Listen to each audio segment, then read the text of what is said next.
विद्यार्थी मित्रों धोरण 10 विज्ञाननी अंदर प्रकरण नंबर 14 ऊर्जाना स्त्रोतोनी अंदर આપણે ચર્ચા કરતા હતા। છેલ્લે આપણે બાયોગેસ પ્લાન્ટની વાત કરેલી કે બાયોગેસ પ્લાન્ટ જે છે એમાં ગાયનું સાણ, કૃષિ કચરો, શાકભાજીનો કચરો, સુએજનો કચરો વગેરેને એક મિશ્રણ ટેન્કની અંદર, મિશ્રણ ટાંકીની અંદર મિશ્રણ કરી એ રગડાને ડાયજેસ્ટ ટાંકી એટલે કે વિઘટન ટાંકીમાં મોકલવામાં આવે છે। વિઘટન ટાંકીની અંદર તેનું અજારક શ્વસન કરતા બેક્ટેરિયા એટલે કે શ્વાસમાં ઓક્સિજન ન ગ્રહણ કરે એવા મિથેનોજેનિક બેક્ટેરિયા વડે એનું વિઘટન કરવામાં આવે છે। આ ડાયજેસ્ટ ટાંકી એટલે કે વિઘટન ટાંકી સીલબંધ ચેમ્બર હોય છે જેથી અંદર ઓક્સિજન પ્રવેશ શકતો નથી અને ઓલા અજારક શ્વસન કરતા જે મિથેનોજેનિક બેક્ટેરિયા છે એના વડે ગાયનું સાણ, મળમૂત્ર, કૃષિ કચરો એ બધાનું ધીમું ધીમું વિઘટન થાય છે। આ વિઘટનની પ્રક્રિયા લગભગ 7 થી 8 દિવસ સુધી, ટૂંકમાં કેટલાક દિવસ સુધી ચાલુ રહે છે અને વિઘટનની પ્રક્રિયા તેમાંથી મિથેન, હાઇડ્રોજન સલ્ફાઇડ, હાઇડ્રોજન અને કાર્બન ડાયોક્સાઇડ જેવા વાયુઓ ઉત્પન્ન થાય છે જેને આપણે બાયોગેસ કહીએ છીએ। આ વાયુઓને એક વાયુ ટાંકીની અંદર એકત્રિત કરવામાં આવે છે અને ત્યાંથી ઘર ઘર સુધી, ઉદ્યોગો સુધી પાઇપલાઇન મારફતે પહોંચાડવામાં આવે છે। બાયોગેસની અંદર જે મિથેન વાયુ છે, બાયોગેસમાં 75% મિથેન હોય છે અને એની તાપીય ક્ષમતા એટલે કે કેલરી મૂલ્ય 65 કિલો જૂલ પ્રતિ ગ્રામ જેટલું કેલરી મૂલ્ય ઊંચું છે અને બાયોગેસ બળે ત્યારે ધુમાડો કે રાખ કે કોઈ અવશેષ ઉત્પન્ન થતા નથી અને તે વાદળી ભૂરા રંગની જ્યોતિ સળગે છે, ટૂંકમાં વધુ પ્રમાણમાં ઉર્જા મુક્ત કરે છે। પાછું તેને વધારે કે ઓછું એમ નિયંત્રિત પણ કરી શકાય છે। આમ પ્રદૂષણ મુક્ત ઉર્જા તરીકે આપણે બાયોગેસનો ઉપયોગ કરી શકીએ। બાયોગેસમાં મુખ્યત્વે ગાયના સાણનો ઉપયોગ થાય છે તેથી એને ગોબર ગેસ નામના પ્રચલિત નામથી પણ ઓળખવામાં આવે છે। બાયોગેસ પ્લાન્ટમાં અંતે બાકી વધેલો જે રગડો હોય એને સમયાંતરે દૂર કરવામાં આવે છે। હવે એ રગડાની અંદર નાઇટ્રેટ અને ફોસ્ફેટ રહેલા હોય છે, ટૂંકમાં નાઇટ્રેટ અને ફોસ્ફેટથી સમૃદ્ધ ખાતર છે તેમાં નાઇટ્રોજન અને ફોસ્ફરસ નામના તત્વ રહેલા હોય જે વનસ્પતિ માટે અતિ આવશ્યક તત્વ છે, તેથી એનો ઉપયોગ ખેતરની અંદર ખાતર તરીકે પણ કરવામાં આવે છે। આમ બાયોગેસ પ્લાન્ટની અંદર આપણને ઉર્જા તો મળે જ છે, સાથે સાથે સેન્દ્રિય ખાતર પણ મેળવી શકાય છે અને ગામડામાં રહેલી ગંદકીઓને પણ દૂર કરી શકાય છે। એના માટેનું સલામત અસરકારક સાધન ગણી શકાય બાયોગેસ એ। મિત્રો, એ બાયોગેસ દ્વારા મળતી ઉર્જાની આપણે ચર્ચા કરી। ત્યારબાદ આપણે બીજો એક ઉર્જા સ્ત્રોત જે કે પવન ઉર્જા એના વિશે ચર્ચા કરીએ। મિત્રો, આપણા દેશની અંદર કે સમગ્ર પૃથ્વી પર દરેક જગ્યાએ તાપમાન સરખું હોતું નથી। જમીન અને જળાશયો બધા એક સરખા ગરમ થતા નથી। સૂર્યની ગરમીના કારણે જળાશયો કે સમુદ્ર તેમજ જમીન વિસ્તાર જે છે એક સરખા ગરમ થતા નથી। જ્યાં ગરમી વધારે હોય ત્યાંની હવા ગરમ બને એટલે હવા પાતળી બનશે અને પાતળી બનશે એટલે ઝડપથી વહેશે। આમ વહેતી હવા એટલે પવન। આ પવન ઉર્જાનો ઉપયોગ કરી આપણે વિદ્યુત પેદા કરી શકીએ। પવનચક્કી ગોઠવી પવન ઉર્જાનો ઉપયોગ કરી આપણે સૂર્યની ગરમીથી હવા જે ગરમ થાય છે એટલે વહેતી હવા એટલે પવન, આપણે જે વાત કરી એ પવનનો ઉપયોગ કરી વિદ્યુત પેદા કરી શકીએ। એ પ્રશ્ન એટલે કે પવન ઉર્જા એના પર આપણે ટૂંક નોંધ જોઈએ તો સૌર ઉર્જાના કારણે, સૂર્યના કારણે જમીન કે જળાશયો અસમાન રીતે ગરમ થાય છે। જળાશય અને જમીન બંને સરખા ગરમ થતા નથી। જે ભાગમાં ગરમી વધારે હોય ત્યાંની હવા ગરમ થાય એટલે હવા હલકી બનશે અને હલકી બનશે એટલે ઝડપથી વહેશે। આમ હવાની ગતિ ઉત્પન્ન થાય છે, ઝડપથી ગતિ કરવા મળશે હવા એટલે વહેતી હવા એટલે પવનમાં રૂપાંતરિત થઈ હવા જે છે એ પવનમાં રૂપાંતરિત થઈ ગઈ। હવે ઝડપથી પવન ફૂંકાય છે, હવા ગરમ થાય એટલે ઝડપથી વહેશે, આમ ઝડપી પવન ફૂંકાય અને પવનમાં રહેલી ગતિ ઉર્જા જે છે એનો આપણે કાર્ય કરવા માટે કોઈ પણ જગ્યાએ ઉપયોગ કરી શકીએ. ભૂતકાળની અંદર પણ પવન ઉર્જા વડે આપણે યાંત્રિક કાર્ય કરી પવન ચક્કીને ફેરવતા અને જમીનના પેટાળમાંથી પાણી ખેંચી બહાર કાઢતા હતા. ભૂતકાળમાં પવન ઉર્જા વડે પવન જે છે એ પવન ચક્કીના પાંખિયા સાથે અથડાય એટલે પાંખિયા પરિભ્રમણ કરશે. તેની સાથે આપણે જમીનના કૂવાની અંદર રહેલું જે પાણી છે ને ખેંચવા માટે એનો ઉપયોગ આપણે કરતા હતા. તો જોઈએ યાંત્રિક કાર્ય કરવા માટે પવનચક્કીનો ઉપયોગ ભૂતકાળની અંદર થયેલો છે. દાખલા તરીકે પવનચક્કીની ગતિથી કૂવામાંથી પાણીને બહાર ખેંચવામાં આવતું હતું. પવન ઉર્જાનો ઉપયોગ આપણે અનાજ સુકવવા માટે કે કપડાં સુકવવા માટે પણ કરતા હતા. પરંતુ હાલ તેનો ઉપયોગ વિદ્યુતના ઉત્પાદન માટે કરવામાં આવે છે. હાલ પવનચક્કી વિદ્યુત ઉત્પન્ન કરવા માટે વપરાય છે. હાલ પવનનો ઉપયોગ કરી આપણે વિદ્યુત પેદા કરી શકીએ છીએ મિત્રો. તેમાં પવનચક્કી કઈ રીતની રચના હોય છે? તો પવનચક્કી એક મોટા સખત આધાર પર યોગ્ય અંતરે ચોક્કસ આકારમાં વાળેલા પાંખિયા જેવી પંખા જેવી રચના છે. પવનચક્કી એ મોટા વિદ્યુત પંખા જેવું બંધારણ ધરાવતી રચના છે. એક મોટો આપણને પંખો જ લાગે દૂરથી જોઈએ તો, પણ એ એક સખત આધાર પર રહેલો હોય. સખત આધાર પર અમુક ઊંચાઈએ, એ ઊંચાઈ ત્યાંની ભૌગોલિક પરિસ્થિતિ પર આધાર રાખે છે. પવનચક્કીના પાંખિયા કેટલી ઊંચાઈએ રાખવા એ ત્યાં સરેરાશ વર્ષ દરમિયાન વહેતો પવન અને ત્યાંની ભૌગોલિક સ્થિતિના આધારે પવનચક્કીના પાંખિયાની સંખ્યા અને પાંખિયાનો આકાર તેમજ પાંખિયા કેટલી ઊંચાઈએ રાખવામાં આવે છે તે ભૌગોલિક પરિસ્થિતિ કે સરેરાશ વહેતા વર્ષ દરમિયાન સરેરાશ વહેતા પવનને આધારે નક્કી થાય છે. તો એ સખત આધાર પર અમુક ઊંચાઈએ પંખા જેવી રચના કરવામાં આવે છે, ગોઠવવામાં આવે છે. હવે પવનચક્કીની પરિભ્રમણ, જ્યારે પવન સરેરાશ જે ઝડપી પવન ફૂંકાતો હોય ત્યાં પવનચક્કી ગોઠવવામાં આવે તો પવનચક્કીના પાંખિયા સાથે પવન અથડાય છે. પાંખિયાને ચોક્કસ રીતે વાળવામાં આવેલા હોય છે જેથી પાંખિયા પરિભ્રમણ કરે છે, પાંખિયા ફરે છે. હવે પવનચક્કીની પરિભ્રમણ ગતિનો ઉપયોગ આપણે એની સાથે વિદ્યુત જનરેટર જોડેલું હોય તો જનરેટરનું ટર્બાઇન એ પરિભ્રમણ કરે અને ઓલા ચુંબકની વચ્ચે લૂપનું ભ્રમણ થતા વિદ્યુત મેળવી શકાય છે, વિદ્યુત ઉર્જા ઉત્પન્ન કરી શકાય છે. પણ મિત્રો એક પવનચક્કીથી ઉત્પન્ન થતી ઉર્જા ઘણી જ ઓછી હોય છે. તેને વેપારી ધોરણે વ્યવસાયિક રીતે ઉપયોગમાં લઈ શકાય તેમ હોતી નથી. ઘણી બધી ઓછી ઉર્જા ઉત્પન્ન થાય છે. તેથી આવી ઘણી બધી પવનચક્કી સ્થાપવામાં આવે છે અને વધારે પવનચક્કી સ્થાપેલા વિસ્તારને પવન ઉર્જા ફાર્મ અથવા વિન્ડ એનર્જી ફાર્મ કહે છે. તો જોઈએ મિત્રો, એક પવનચક્કીથી ઉત્પન્ન થતી ઉર્જા ઘણી જ ઓછી હોય છે. તેથી વ્યવસાયિક ધોરણે તેનો ઉપયોગ કરી શકાતો નથી. તેથી ખૂબ જ મોટા વિસ્તારમાં ઘણી બધી પવનચક્કીઓ સ્થાપવામાં આવે છે અને આવી ઘણી બધી પવનચક્કી સ્થાપેલા વિસ્તારને વિન્ડ એનર્જી ફાર્મ અથવા પવન ઉર્જા ફાર્મ કહે છે. આમ હવે ઘણી બધી આપણે પવનચક્કી સ્થાપેલી છે તો શું કરશું? એક પવનચક્કીને જે ઉર્જા મળે એના આઉટપુટને બીજા પવનચક્કીના સાથે જોડવામાં આવે. આમ એકબીજા સાથે જોડી વ્યવસાયિક ધોરણે ખૂબ જ મોટા પ્રમાણમાં વિદ્યુત મેળવવામાં આવે છે. ગુજરાતમાં હાલ વિન્ડ એનર્જી ફાર્મ ઘણા બધા છે.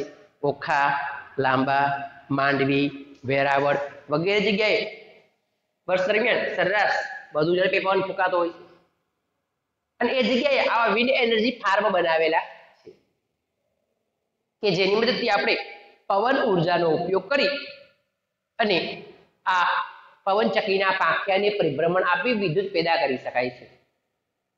મિત્રો, આ પવન ઉત્પન્ન ક્યાંથી થયો? તો સૌર ઉર્જાના કારણે. તો જ્યાં સુધી સૂર્યની ઉર્જા પ્રાપ્ય છે ત્યાં સુધી આપણને પવન મળશે અને ત્યાં સુધી પવનચક્કી કાર્યરત રહેશે, આપણે પવન ઉર્જા મેળવી શકશું.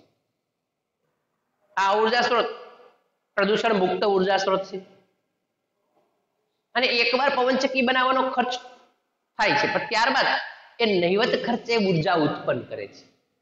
અહીંયા નહિવત ખર્ચે ઉર્જા ઉત્પન્ન કરી શકાય છે. પરંતુ પવનચક્કી સ્થાપવા માટે જે જમીન જોઈએ, જગ્યા જોઈએ, જમીન વિસ્તાર, એ ખૂબ જ મોટા વિસ્તારનો જમીન રોકી શકે છે. મિત્રો આ જે પવનચક્કીના પાંખિયા જે છે એનું કુદરતી આફતો સામે, કુદરતી આફત કોઈ આવતી હોય એની સામે રક્ષણ કરવું એ જાળવણીનો ખર્ચ કે જાળવણી કરવી એ થોડું મુશ્કેલ કામ છે. ફરીવાર જોઈએ મિત્રો, ટૂંક નોંધ લખો પવન ઉર્જા. તો સૌર ઉર્જાના કારણે પૃથ્વી પર જમીન અને જળાશય બંને એક સમાન ગરમ થતા નથી, અસમાન રીતે ગરમ થાય છે. અને જ્યાં ગરમી વધારે હોય ત્યાંની હવા ગરમ થઈ પાતળી બને અને વહેવા માંડે છે. આમ વહેતી હવા એટલે પવન. તો હવામાં ગતિ ઉત્પન્ન થાય એટલે કે પવન ઉત્પન્ન થાય છે અને એ પવન ઝડપથી ફૂંકાય ત્યારે પવનમાં રહેલી ગતિ ઉર્જાનો ઉપયોગ આપણે કાર્ય કરવા માટે કરી શકીએ છીએ. અને ભૂતકાળમાં પણ આપણે પવનચક્કીનો ઉપયોગ કાર્ય કરવા માટે કરતા જ હતા. ભૂતકાળમાં પવનની ગતિ ઉર્જાથી પવનચક્કીના પાંખિયાને પરિભ્રમણ આપી એટલે કે પવનચક્કીને ફેરવી તેમાંથી કૂવામાંથી પાણી બહાર ખેંચવા માટે તેનો ઉપયોગ કરેલો છે. તેમજ અનાજને સુકવવા માટે, કપડાં સુકવવા માટે ભૂતકાળની અંદર આપણે પવન ઉર્જાનો ઉપયોગ કરતા હતા. પરંતુ હાલ પવનચક્કી વિદ્યુત ઉત્પન્ન કરવા માટે વપરાય છે. વીજળીના ઉત્પાદન માટે પવનચક્કીનો ઉપયોગ હાલ આપણે કરીએ છીએ. જેમ વિજ્ઞાન અને ટેકનોલોજી આગળ વધતી જાય એમ અલગ અલગ આપણને સાધનો મળતા આવે છે. પહેલા ભૂતકાળની અંદર આપણી પાસે એવા કોઈ સાધનો નહોતા કે આપણે વિદ્યુતનું ઉત્પાદન કરી શકીએ. હાલ વિદ્યુતનું ઉત્પાદન કરી શકીએ એવા ઘણા બધા સાધનો મળ્યા છે. પણ સાથે સાથે વધતી જતી વસ્તીની માંગને પહોંચી વળવા માટે ઉર્જાની જરૂરિયાત પણ વધી છે. કારણ કે ઔદ્યોગિકરણ, શહેરીકરણ વિકસ્યું છે. દરેક જગ્યાએ ઉર્જાનો ઉપયોગ થાય છે. તો પવન ઉર્જા આપણા માટે પ્રદૂષણ મુક્ત એવો સારો ઉર્જાનો સ્ત્રોત છે. મિત્રો પવનચક્કી એ કઈ રીતે રચના છે? તો પવનચક્કી એક વિદ્યુત પંખા જેવું બંધારણ ધરાવતી રચના છે. આપણે દૂરથી જોઈએ તો આપણને એક વિદ્યુત પંખો જ લાગે, પણ એ પંખો એક સખત આધાર પર ચોક્કસ અંતરે ચોક્કસ પ્રકારે વાળેલા પંખા જેવી રચના છે. આ પવનચક્કીના પાંખિયાની સંખ્યા, પાંખિયાનો આકાર અને એ પાંખિયા કેટલી ઊંચાઈએ રાખવામાં આવે છે તે જે જગ્યાએ પવનચક્કી સ્થાપવામાં આવેલી છે તે જગ્યાએ વર્ષ દરમિયાન વહેતા સરેરાશ પવનને આધારે નક્કી થાય છે. હવે આ પંખાના પાંખા જેવી રચના ધરાવતી પવનચક્કી જે એક સખત આધાર પર અમુક ઊંચાઈએ પંખા જેવી રચના હોય છે. હવે પવનચક્કીની પરિભ્રમણ ગતિનો ઉપયોગ કરી જ્યારે પવનચક્કીના પાંખિયા પથરાય ત્યારે પવનચક્કીના પાંખિયા પરિભ્રમણ કરે છે. તો પરિભ્રમણ ગતિનો ઉપયોગ કરી વિદ્યુત જનરેટરના ટર્બાઇનને ફેરવવામાં આવે છે. આપણે વિદ્યુત જનરેટર જે વિદ્યુત પ્રવાહની ચુંબકીય અસર પાઠની અંદર ચર્ચા કરેલી, એના ટર્બાઇનને ફેરવવામાં આવે તે લૂપ જે ગૂંચડું, ઘણા બધા આટાનું ગૂંચડું જે હોય એ ચુંબકની વચ્ચે પરિભ્રમણ કરશે અને વિદ્યુત ઉત્પન્ન કરી શકાય. પ્રેરિત વિદ્યુત પ્રવાહ જેને આપણે કહેતા, આ રીતે વિદ્યુત પણ મેળવવામાં આવે છે, વિદ્યુત મેળવી શકાય છે. હવે એક પવનચક્કીથી ઉત્પન્ન થતી ઉર્જા મિત્રો ઘણી ઓછી હોય છે. એક પવનચક્કીથી ઉત્પન્ન થતી ઉર્જા ઘણી ઓછી હોય છે, એટલે એની વ્યાપારી ધોરણે કે વ્યવસાયિક રીતે ઉપયોગમાં લઈ શકાય નહીં. તેથી આવી મોટા વિસ્તારની અંદર ઘણી બધી પવનચક્કી ગોઠવવામાં આવે છે. તેમાં એક પવનચક્કીના આઉટપુટને બીજી પવનચક્કી સાથે જોડવામાં આવે. આમ ખૂબ જ મોટા પાયે વિદ્યુત મેળવી શકાય છે. તો જો એક પવનચક્કીથી ઉત્પન્ન થતી ઉર્જા ઘણી ઓછી હોય છે, તેથી વ્યવસાયિક ધોરણે અથવા વ્યાપારી ધોરણે જે આપણે કહીએ છીએ તેનો ઉપયોગ કરી શકાતો નથી. તેથી ખૂબ જ મોટા વિસ્તારમાં આવી ઘણી બધી પવનચક્કીઓ સ્થાપવામાં આવે છે, જેને વિન્ડ એનર્જી ફાર્મ અથવા પવન ઉર્જા ફાર્મ કહેવામાં આવે છે. હાલ આપણે જોઈએ છીએ ગુજરાતમાં ઓખા, લાંબા, માંડવી, વેરાવળ વગેરે જગ્યાએ વિન્ડ એનર્જી ફાર્મ આવેલા હોય છે. આમ દરેક પવનચક્કીના ઉર્જા આઉટપુટને એકબીજા સાથે જોડવાથી ખૂબ જ મોટા પ્રમાણમાં આપણે વ્યવસાયિક ધોરણે વિદ્યુત ઉર્જા મેળવી શકીએ છીએ. તો મિત્રો આપણે આ પવન ઉર્જા પવનચક્કી દ્વારા ઉત્પન્ન કરી શકીએ છીએ. તો એ આપણને કેટલા અંશે ફાયદારૂપ છે લાભદાયક છે, કેટલા અંશે નુકસાનકારક છે, એના માટેનો આપણે આગળનો પ્રશ્ન જોઈએ. પવન ઉર્જાના ફાયદા અને તેમાં રહેલી મર્યાદાઓ જણાવો. તેના ઉપયોગ માટેની મર્યાદાઓ જણાવો. તો મિત્રો, પવન ઉર્જાના ફાયદા નીચે મુજબ છે.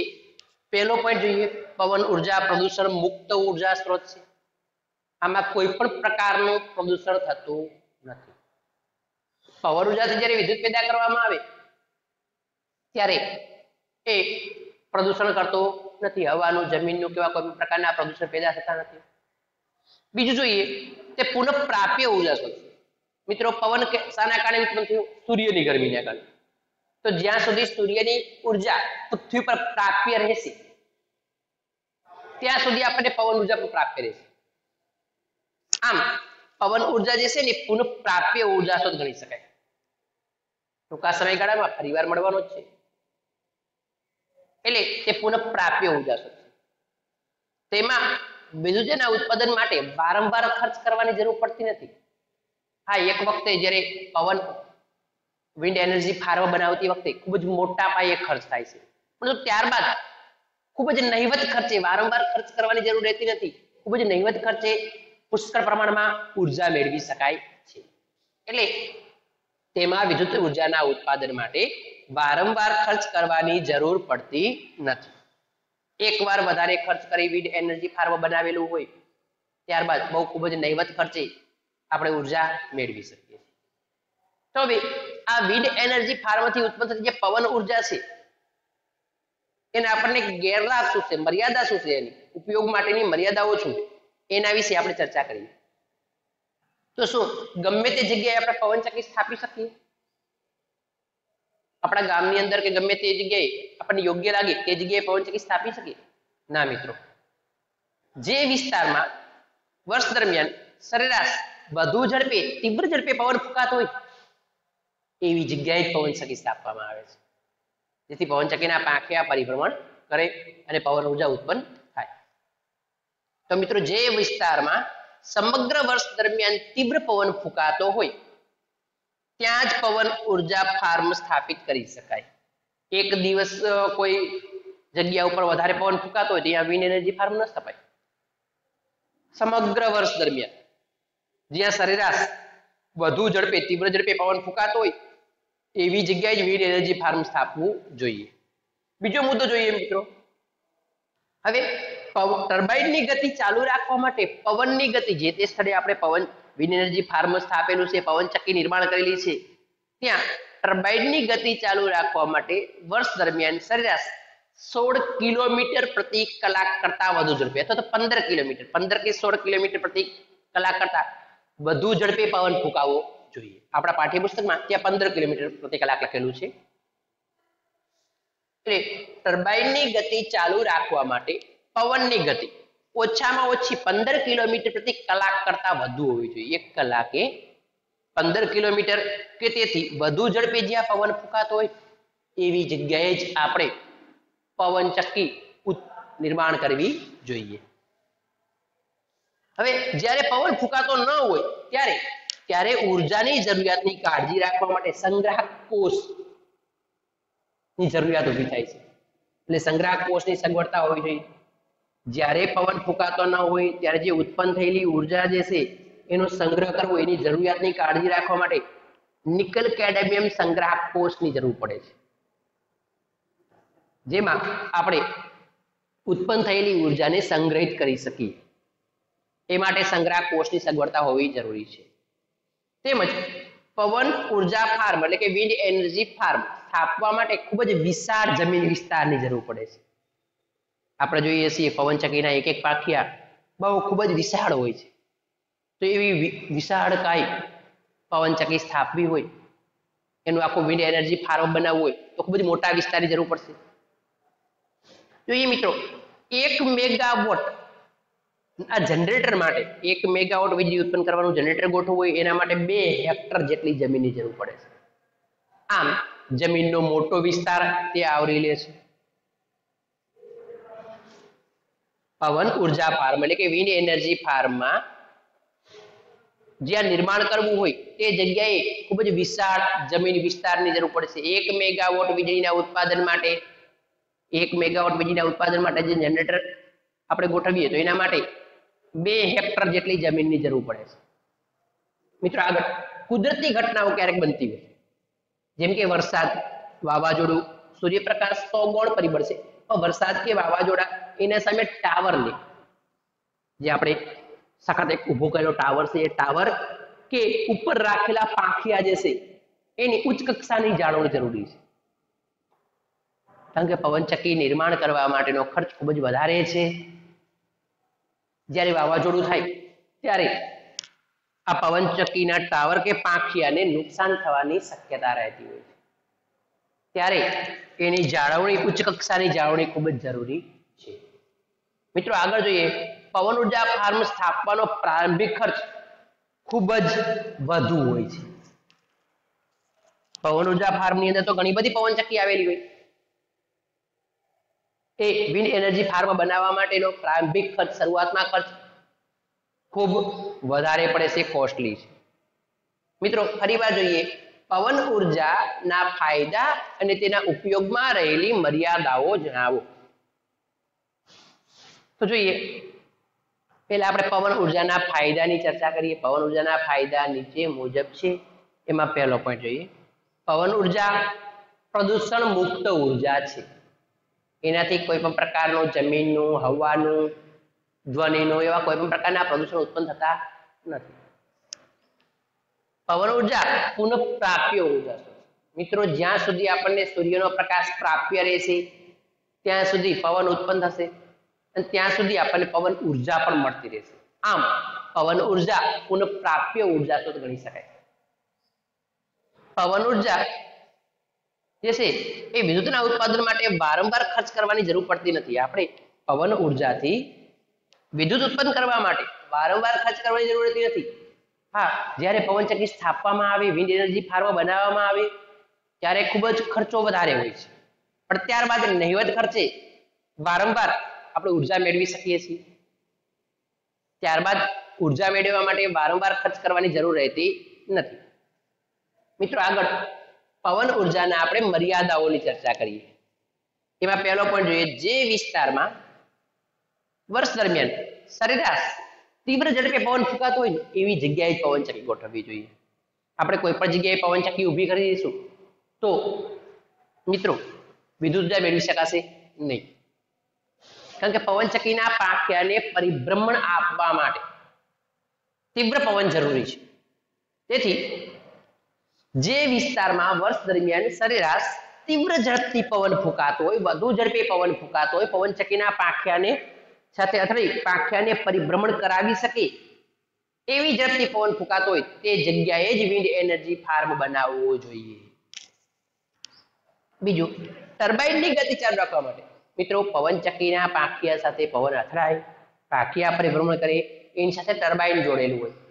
એટલે વિદ્યુત જનરેટરનું ટર્બાઇન જે છે એની ગતિ ચાલુ રાખવા માટે સરેરાશ 15 કિલોમીટર પ્રતિ કલાકથી વધુ પવનની ઝડપ હોવી જોઈએ. એટલે કે જ્યાં પવનની ઝડપ 15 કિલોમીટર પ્રતિ કલાક કરતા વધુ હોય એ જગ્યાએ જ ટર્બાઇન કે વિદ્યુત જનરેટર કાર્ય કરશે. એટલે ટર્બાઇનની ગતિ સતત ચાલુ રાખવા માટે જ્યારે ટર્બાઇનની ગતિ સતત ચાલુ રાખવી હોય તો પવનની ગતિ ઓછામાં ઓછી, ટર્બાઇનને સતત ચાલુ રાખવા માટે પવનની ગતિ ઓછામાં ઓછી 16 કિલોમીટર કે 15 કિલોમીટર, આપણા પાઠ્યપુસ્તકની અંદર 15 કિલોમીટર લખેલું છે, તો 15 કિલોમીટર પ્રતિ કલાક કરતા વધુ હોવી જોઈએ પવનની ઝડપ. જ્યારે પવન ફૂંકાતો ન હોય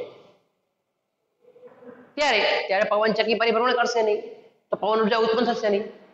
ત્યારે ઉત્પન્ન થયેલી જે ઉર્જા છે એની જરૂરિયાતની કાળજી રાખવા માટે સંગ્રાહક કોષની સગવડતા હોવી જોઈએ.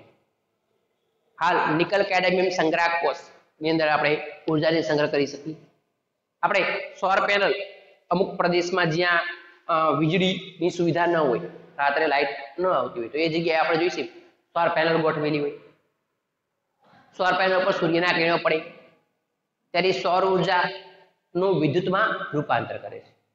હવે દિવસ દરમિયાન સૂર્યની ઉર્જા એ સૌર પેનલ શોષી લે છે. અને એ ઉર્જા નિકલ કેડમિયમ સંગ્રાહક કોષની અંદર સંગ્રહ પામે છે.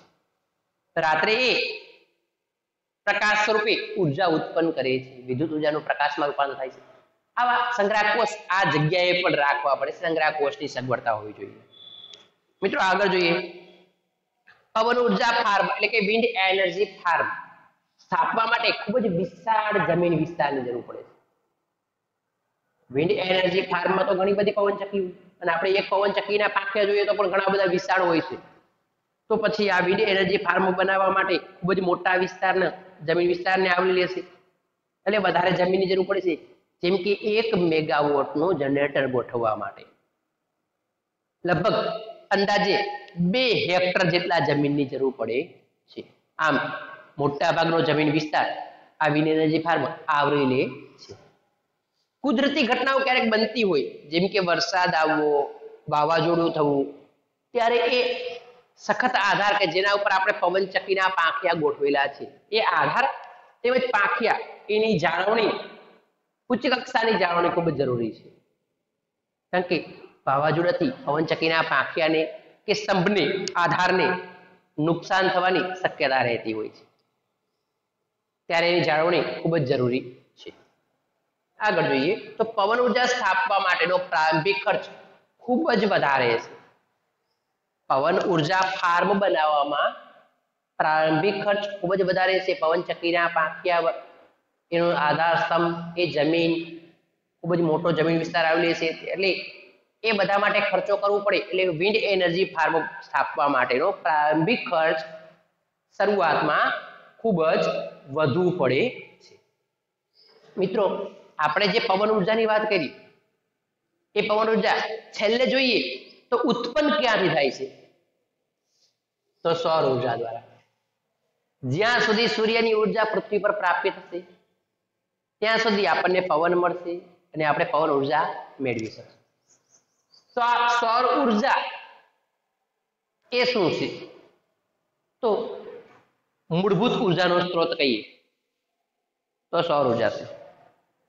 સૂર્યની ઉર્જા પૃથ્વી પર આવે છે અને એનો ઉપયોગ આપણે વનસ્પતિઓ જોઈએ તો વનસ્પતિ સૌર ઉર્જાનું રાસાયણિક ઉર્જામાં રૂપાંતર કરે છે અને સમગ્ર જીવસૃષ્ટિ માટે ખોરાક તૈયાર કરે છે. આપણા શરીરમાં રહેલી જે ઉર્જા છે એ પણ છેલ્લે તો સૂર્યની ઉર્જા છે. પવન ઉર્જા પણ છેલ્લે તો સૂર્યની ઉર્જા છે. જળ વિદ્યુત પણ આપણે જોઈએ તો સૂર્યની ઉર્જા ગણી શકાય, કારણ કે સૂર્યની ગરમીના કારણે પાણીનું બાષ્પીભવન થઈ વાદળ બંધાય અને વરસાદ સ્વરૂપે પૃથ્વી પર વરસે છે. આમ બધી ઉર્જાના સ્ત્રોતમાં મૂળ સૌર ઉર્જા રહેલી છે. તો આપણે એ સૌર ઉર્જાની ચર્ચા, સૌર ઉર્જા શું છે, કઈ રીતે મેળવવામાં આવે છે, એની ચર્ચા કરીશું આગળના પિરિયડની અંદર. તેમજ આગળના પિરિયડમાં આપણે સૌર ઉર્જા તેમજ બીજા વૈકલ્પિક ઉર્જાના સ્ત્રોત તરફ આપણે નજર શા માટે દોડાવવી પડે છે, એના વિશેની ચર્ચા કરીશું. મિત્રો પવન ઉર્જા ફાર્મ, વિન્ડ એનર્જી ફાર્મ આપણા ગુજરાતમાં પણ ઘણી બધી જગ્યાએ હાલ પણ સ્થપાતા આવે છે. આપણે જોઈએ છીએ તો ઘણી બધી જગ્યાએ આપણે પવનચક્કી અત્યારે જોઈએ છીએ, જ્યાં વર્ષ દરમિયાન સરેરાશ 15 કિલોમીટર પ્રતિ કલાક કરતા વધુ ઝડપે પવન ફૂંકાતો હોય છે, એટલે અહીંયા પવનચક્કી ગોઠવવામાં આવે છે. પવનચક્કીના પાંખિયા, પાંખિયાનો આકાર, સ્તંભની ઊંચાઈ, આ બધું ત્યાંની ભૌગોલિક પરિસ્થિતિના આધારે કે પવનની ઝડપને આધારે નક્કી કરવામાં આવે છે. જે આ પ્રશ્નની અંદર આપણે જે પવન ઉર્જા પર નોંધ જે છે એમાં એ પાંખિય ઉલ્લેખવામાં આવેલું નથી કે પવનચક્કીના પાંખિયાનો આકાર, પાંખિયાની સંખ્યા તેમજ આધાર, કેટલી ઊંચાઈએ પવનચક્કીના પાંખિયા રાખવા, એ ત્યાંની ભૌગોલિક પરિસ્થિતિ કે વર્ષ દરમિયાન સરેરાશ વહેતા પવનને આધારે નક્કી થાય છે, એ પણ આપણે લખી શકીએ. તો મિત્રો આગળના પિરિયડની અંદર આપણે સૌર ઉર્જા પર ટૂંક નોંધ તેમજ આપણે વૈકલ્પિક ઉર્જાના સ્ત્રોત તરફ શા માટે નજર દોડાવવી જોઈએ એની આપણે આગળના પિરિયડની અંદર ચર્ચા કરીએ.